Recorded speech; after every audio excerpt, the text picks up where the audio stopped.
Hormuz প্রণালীতে উত্তেজনা, ট্রাম্পের নৌ অবরোধের দ্বিতীয় দিন, পিছু হটছে ইরান। ওয়াশিংটন ডিসি, বিশ্ব জ্বালানি বাজারে কম্পন ধরিয়ে ইরানি বন্দর ও কৌশলগত হরমুজ প্রণালীতে মার্কিন নৌবাহিনীর অবরোধ আজ দ্বিতীয় দিনে পদার্পণ করেছে। আমেরিকাজ নিউজরুমের এক বিশেষ আপডেটে জানানো হয়েছে, প্রেসিডেন্ট ডোনাল্ড ট্রাম্প ইঙ্গিত দিয়েছেন যে এই ম্যাক্সিমাম প্রেশার বা প্রচণ্ড চাপের কৌশল কাজ করছে। তার মতে, অর্থনৈতিকভাবে কোণাঠা হয়ে ইরান ইতিমধ্যেই পিছু হটতে বা ব্লিঙ্কিং শুরু করেছে।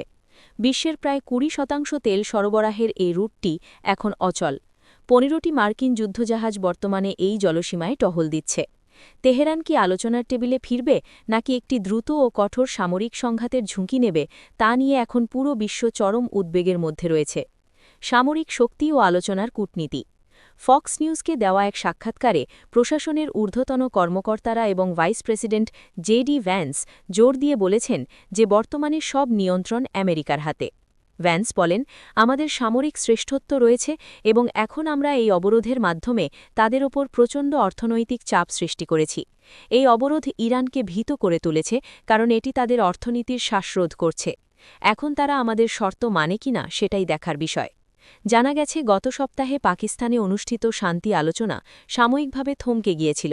তবে এটি ব্যর্থতা নয়, বরং ইরানি প্রতিনিধিরা চূড়ান্ত সিদ্ধান্তের জন্য তেহরানের অনুমতির অপেক্ষায় ছিলেন। ধারণা করা হচ্ছে চলতি সপ্তাহের শেষ নাগাদ দ্বিতীয় দফা উচ্চ পর্যায়ের আলোচনা শুরু হতে পারে। প্রধান কৌশলগত দিকসমূহ। অর্থনৈতিক ক্ষতি। বিশেষজ্ঞদের মতে এই অবরোধের ফলে ইরান প্রতি মাসে প্রায় $13 বিলিয়ন রাজস্ব হারাচ্ছে। চীন ফ্যাক্টর। প্রেসিডেন্ট ট্রাম্প আজ চীনে নিযুক্ত মার্কিন রাষ্ট্রদূতের সাথে বৈঠক করবেন। বেইজিং যদি ইরানকে কোনো সামরিক সহায়তা দেয়, তবে চীনা পণ্যের ওপর ৫০% শুল্ক বা ট্যারিফ আরোপের কড়া হুঁশিয়ারি দেওয়া হয়েছে। নৌ তল্লাশি। মার্কিন নৌবাহিনী কঠোরভাবে ল অফ দ্য সি কার্যকর করছে। ইরানি তেল বা নিষিদ্ধ পণ্য বহন করার সন্দেহে যে কোনো জাহাজ থামিয়ে তল্লাশি করা হচ্ছে। আমেরিকানদের পকেটে টান। তেলের দাম ও সরবরাহ ব্যবস্থা।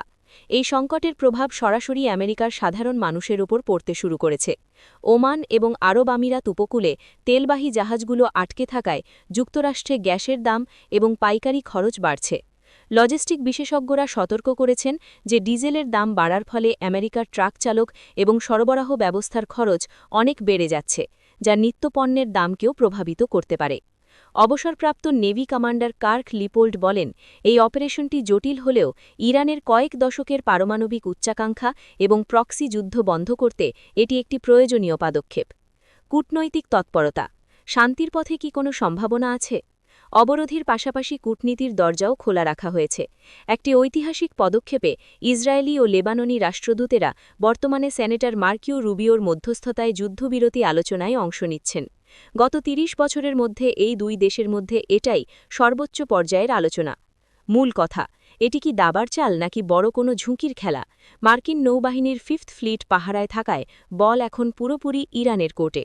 প্রেসিডেন্ট ট্রাম্প যেমনটা বলেছেন, তারা একটি চুক্তি করতে মরিয়া হয়ে উঠেছেন। লাইভ আপডেট পেতে আমাদের সাথেই থাকুন।